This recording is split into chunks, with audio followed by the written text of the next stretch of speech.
Hola, mi nombre es Lucerito Chávez, soy estudiante de psicología en la Universidad UNAD. Hoy hablaré con mi amigo sobre el tema de la violencia en Colombia entre los años de 1948 y 1957. También estaré entrevistándolo para hablar un poco sobre la temática de las bananeras. Sebastián, ¿qué recuerda o qué le han contado sus padres sobre los hechos de la violencia que ocurrieron en Colombia durante esa época?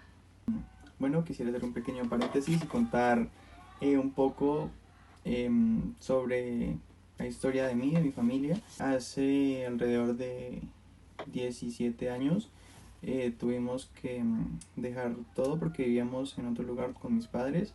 Pues esto es lo que ellos me han contado porque cuando ocurrió esto yo estaba muy pequeño y no lo recuerdo. Y entonces esto se puso muy peligroso porque ya grupos armados se apoderaron de esta zona y tuvimos que dejar toda nuestra vida atrás y empezar de nuevo. Bueno, continuando con la pregunta, pues sí fue un tiempo muy triste, entonces las personas en ese tiempo hablaban con miedo, en los pueblos escuchaban historias de persecuciones políticas. Mi papá me contaba que por decir que era liberal o conservador ya podían señalarlo y muchos tenían que irse del campo para no morir. Las familias vivían con miedo y cerraban temprano las puertas y no se podía hablar de la política. Ok, gracias. ¿Cómo afectaron esos hechos a la familia o a la comunidad en ese tiempo, en esa época? ¿Qué te han contado tus padres? Varias familias del pueblo fueron desplazadas, muchas guerras y muertes porque pues la violencia separó familias enteras y sembró desconfianza entre vecinos que antes eran amigos. Lo vivido como después de estos años también, desde tu propia experiencia, es difícil. Entonces, ¿qué sentimientos predominan a las personas en esos años? Yo creo que resaltaría mucho lo que fue el miedo, la tristeza, la rabia, porque pues nadie entendía por qué los mismos colombianos se mataban entre sí. Y pues a pesar de todo también había esperanza pues de que vinieran tiempos buenos y pues se pudiese volver a vivir en paz. ¿Qué enseñanza crees tú, Sebastián, eh, a través de lo que tú has leído, tus abuelos o tus papás te contaron? eh, ¿Qué enseñanza tú crees que dejó esa época tan dura para nosotros o para ti más bien, que es una nueva generación? Bueno, yo creo que estas historias pues nos enseñan que la violencia no soluciona nada, solo deja dolor, incertidumbre y todas las cosas malas. Pues es importante también recordar lo que pasó para no repetirlo y, Claro.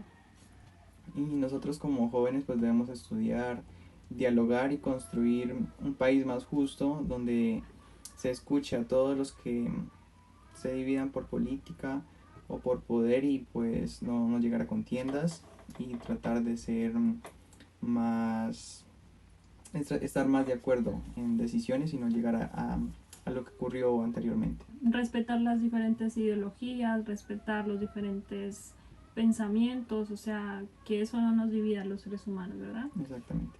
La masacre que ocurrió en diciembre de 1928 en Ciénaga Magdalena fue una masacre cuando los trabajadores estaban en una compañía Univer Fruit y hicieron una huelga para pedir mejores condiciones laborales y salarios justos. Tú, que también has leído el tema, ¿cómo, cómo crees que reaccionó el gobierno ante esa huelga?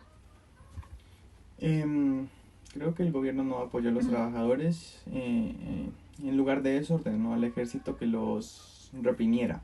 Y lamentablemente muchos obreros fueron asesinados cuando protestaban pacíficamente en la plaza del tren.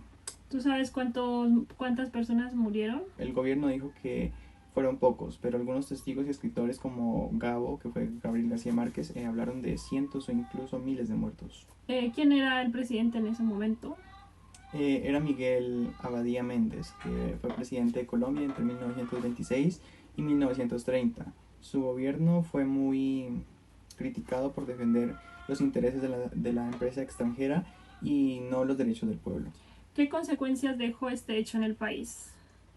La masacre hizo que la gente tomara más conciencia sobre los derechos laborales y la explotación. También motivó la creación de movimientos sindicales para proteger a los trabajadores. Gracias, Sebastián. Y por última pregunta, ¿crees que en estos días los derechos de los trabajadores han mejorado o aún siguen siendo injustos?